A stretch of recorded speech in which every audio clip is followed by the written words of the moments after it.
Well, yes, I think the current framework, whether you call it the consumer welfare standard or something else, I think it works. It is right for the intended purpose, which is intended purpose of antitrust law, as I understand it, which is to prohibit anti-competitive conduct that harms competition and thereby harms consumers and suppliers.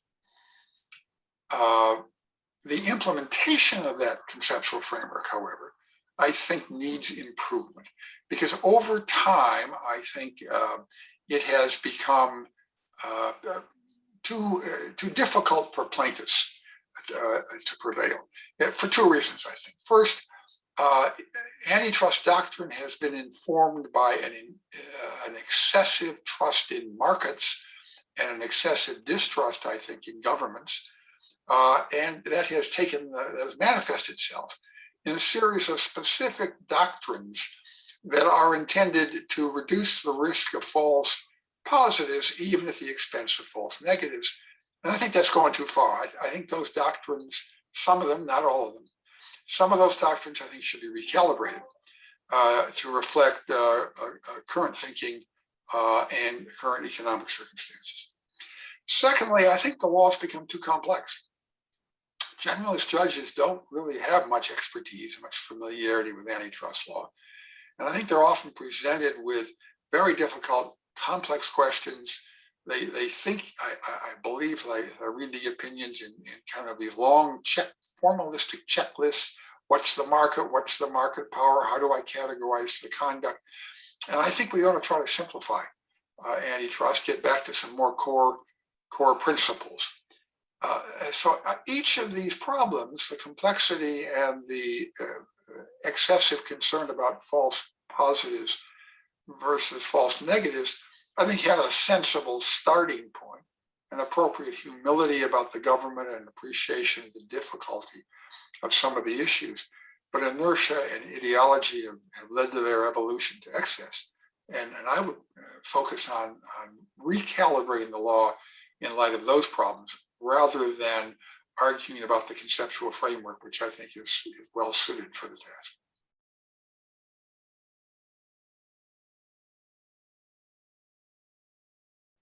Well, I don't think they're perfect. Yeah, I think that it would be good to make some changes there, but I don't. That wouldn't be my first focus. But yeah, I think they could be improved.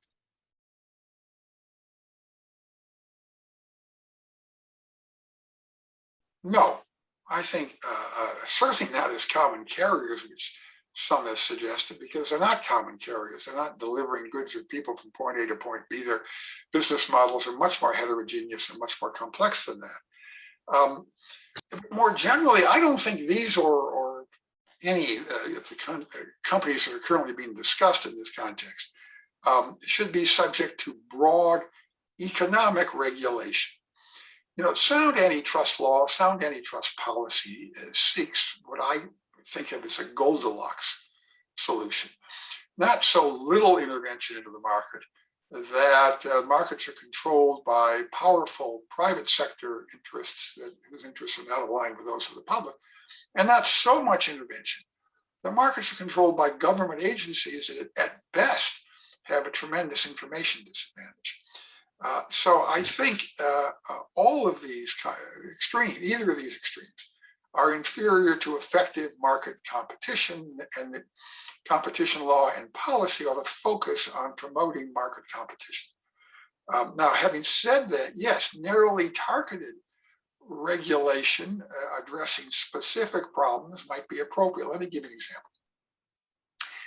US antitrust law is constrained in a way that, frankly, some other competition laws around the world are not, by two factors. One, US antitrust law applies to almost all aspects of commercial conduct that affect interstate commerce. It's a very broad, sweeping law that has to be suitable for an infinite variety of business and commercial problems. And second, it's enforced in a decentralized way with infinite number of potential plaintiffs bringing cases before hundreds of district judges, most of whom are not experienced or expert in antitrust law. So the result is some fairly cautious antitrust law, fairly abstract antitrust law. And even assuming that that law is optimized for its general role in antitrust law, it might not be the optimal solution for specific problems posed by the tech platform. So if one believes, and there's certainly evidence to suggest this, that some of the digital platforms have almost boundless economies of scale and scope and network effects, and therefore that one can anticipate significant market power enduring for long periods of time, one might say, look, for them, we want to have very specific targeted intervention to reduce entry barriers. For example, requirements of interoperability or the like, so entrants can tap into some of those scale and network economies. But apart from those very targeted kinds of regulation, I don't think we should be going in the direction of broad-based economic regulation. On the other hand, there are certainly non-economic problems, privacy, misinformation, and the like, that might require some regulatory intervention, but that's not for the kind of economic reasons that competition laws deals with.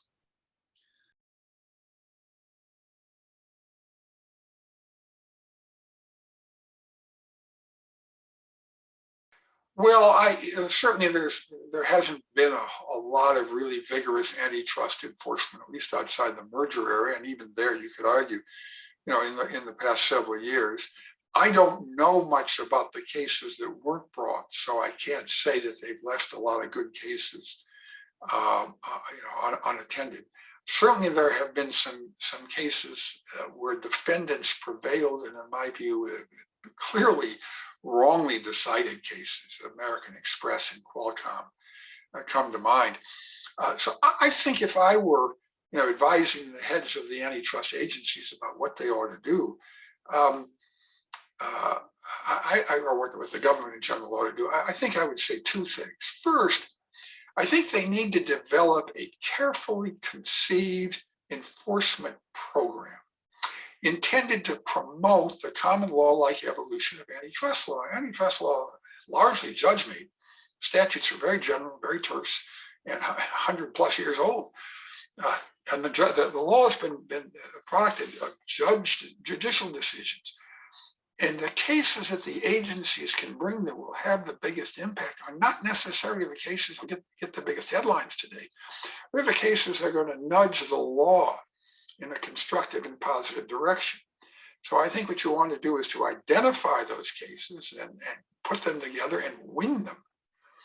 And that ought to be the focus. And I think to do that, of course, among other things, you have to hire the very best experts in antitrust law and antitrust economics, what you might think of as creative technocrats.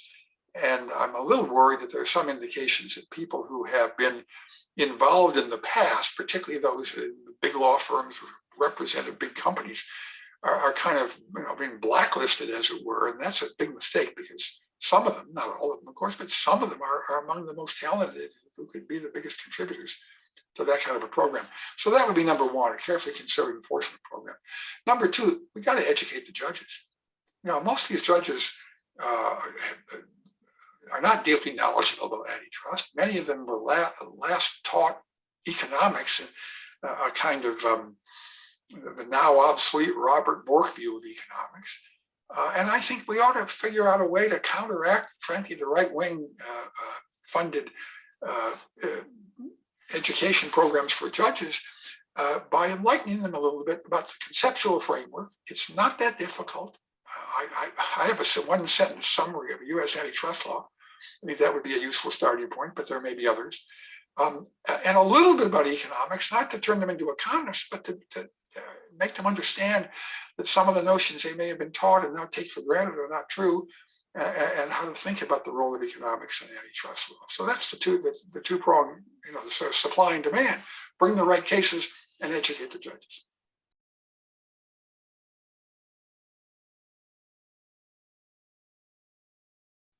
Well, I think they should be prohibited where they would violate sound antitrust principles. If by restrictions you mean a general prohibition on so-called nascent acquisitions or startup acquisitions? I think the answer is clearly no. Many of them can provide enormous efficiency benefits by combining complementary assets, certainly the so-called acqui-hires, where you take a small company largely in order to acquire the talent, falls in that category.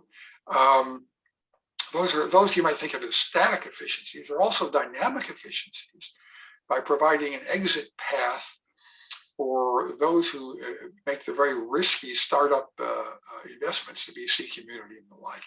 So you don't want to throw all that out with a broad brush prohibition on nascent acquisitions. But I do think that we ought to be more aggressive than I think the law has been, or the agencies have been recently, in situations where incumbent monopolies, whose monopolies seem to be protected by entry barriers and other factors that would make one expect them to endure for some time. Acquisitions by them of nascent or potential competitors that pose a potentially sort of unique or important threat to their monopolies. Those should be scrutinized carefully under Section 2 standards, using really the Microsoft test of where harm to competition can be shown in a kind of probabilistic sense by creating a risk of harm in the following sense, taking a possible path of ameliorating competition and eliminating that path. That should be enough for the harm to competition requirement in a monopoly to maintenance of monopoly case, as it was in the Microsoft case. But if you're going to do that, if you're going to lower the threshold in terms of what harm to competition is required compared to what some think is the Section 7 standard, which is proving that competition harm is more likely than not, which certainly shouldn't be the standard under Section 2. But if you're going to lower that threshold, then I think you have to take a careful look at possible efficiency justifications with the burden of proof on the merging parties to show merger-specific efficiencies that outweigh whatever risks the plaintiff established. So I think if we have an aggressive Section 2 approach to nascent acquisitions by incumbent monopolies, we ought to be able to address the problem in a way that doesn't require broad-based prohibitions on acquisitions, or almost all of which are likely to be harmless, and many of which might have real benefits.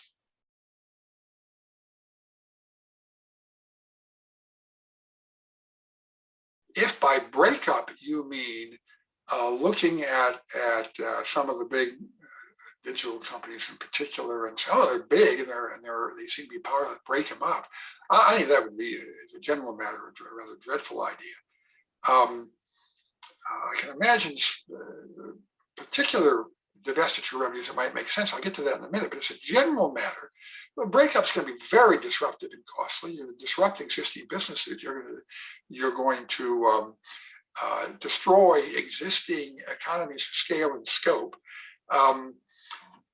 So I think you're going to have clearly going to have a real hit, at least in the short run, economic welfare.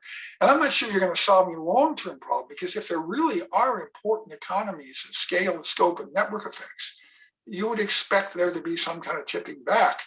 In the Microsoft days, people had talked about the baby bills, break Microsoft into 3 companies.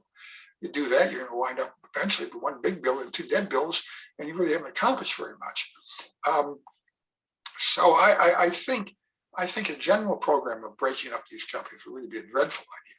On the other hand, narrowly targeted remedies to restore competition that have been harmed by proven anti-competitive conduct by the platforms, that would surely make sense. So if some of these acquisitions have been anti-competitive, and then you ought to consider, although you have to take into account all the costs and benefits, we would consider divestitures. Similarly, remedies to ameliorate problems of anti-competitive conduct might be appropriate, but not in general. Now, the second part of your question, or the third, depending on how you look at it, I guess, was about the separation of businesses. I guess some people call that vertical separations. In other words, a general prohibition on permitting the ability of the powerful platforms to compete against businesses that use the platforms. I think that would be probably an even worse idea.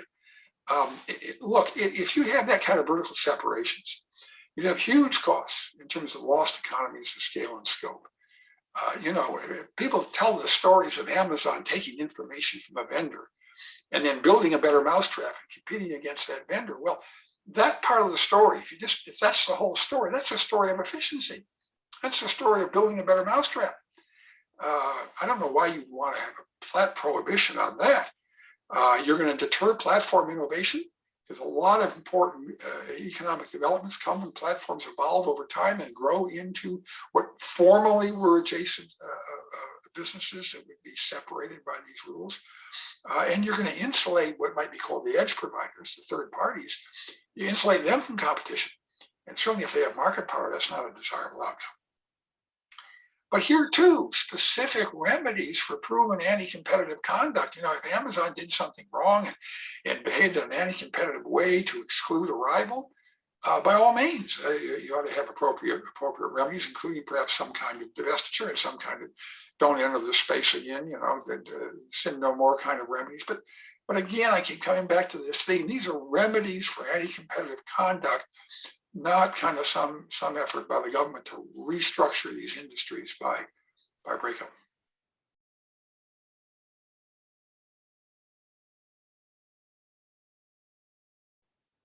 Well, the first thing you want is a kind of is vigorous enforcement. Bring the cases that you want to bring, and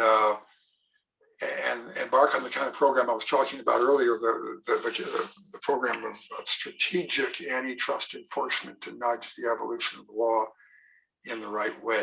I think that's the most important thing. Plus, competition advocacy.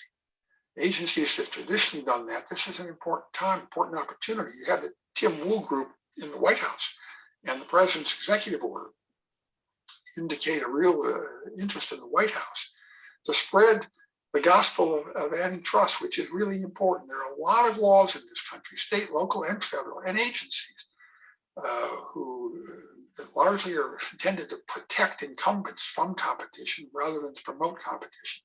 And the agencies can contribute as competition advocates to an effort to reverse that and replace those restrictions with real competition where possible. And then, of course, an advocacy program would not be just domestic, it could be international. It should be international as well. It's really important to promote sensible, consistent regulation among the important international jurisdictions and competition authorities, to promote vigorous competition, and to prevent some of the real costs of a cacophony of inconsistent regulation around the world, the extraterritorial costs of companies, multinationals having to deal with investigations of the same conduct over and over again by agencies all around the world, international conflicts in the sense of rules in one jurisdiction that require companies to take conduct that's prohibited in another jurisdiction. And another problem that people haven't paid attention to, but I think is really important, which is the problem of false positives. Even if multiple jurisdictions have the very same substantive laws, if multiple jurisdictions are looking at the same conduct, having multiple bites at the apple, as it were, there's an increased risk of false positive in this sense. The second agency to look at the conduct can correct the false negative. It can't correct the false positive. So the aggregate effect of multiple jurisdictions looking at the same conduct is that you're going to have a lot of uncorrected false positives, not many uncorrected false negatives, and the law is going to tilt too far in the wrong direction. So the international advocacy, I think, could be a very important part of that program to help benefit consumers.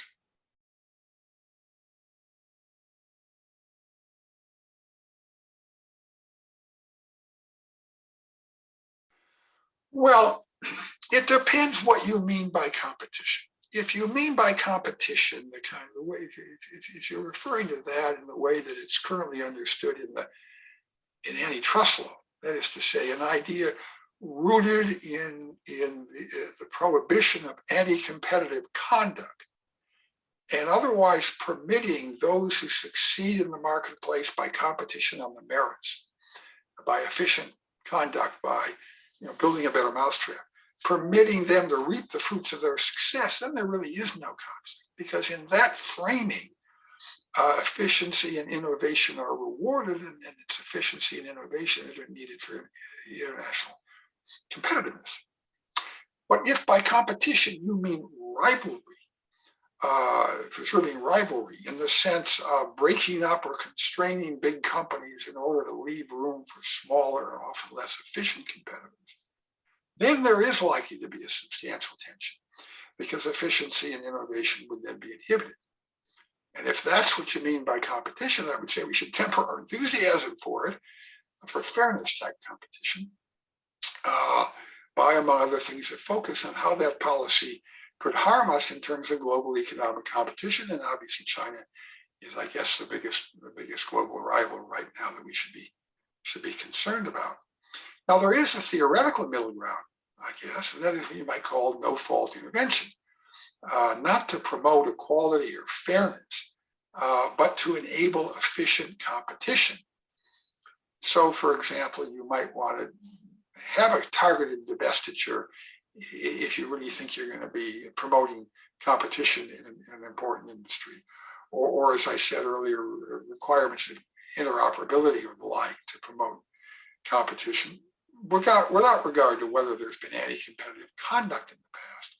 I think conceptually, theoretically, that makes some sense, because there you're really promoting efficiency, not undermining it by your intervention. But the problem, of course, is, and it's one that the solution has eluded in the past, even some very distinguished proponents of no-fault intervention, people like Phil Neal and Don Turner and Nobel Prize laureate Oliver Williamson. They've all said, well, we ought to do something like this, but they've never come up with suitable criteria to identify when you should do it and when it just is going to become a political piñata. So I think there is that theoretical opportunity, but we have to be very careful. But in general, competition, vigorous competition enforcement, if we mean prohibiting anti-competitive conduct, there's no tension between that and international competitiveness. But if we get into more fairness-based, equality-based competition enforcement, then there really might be a serious tension.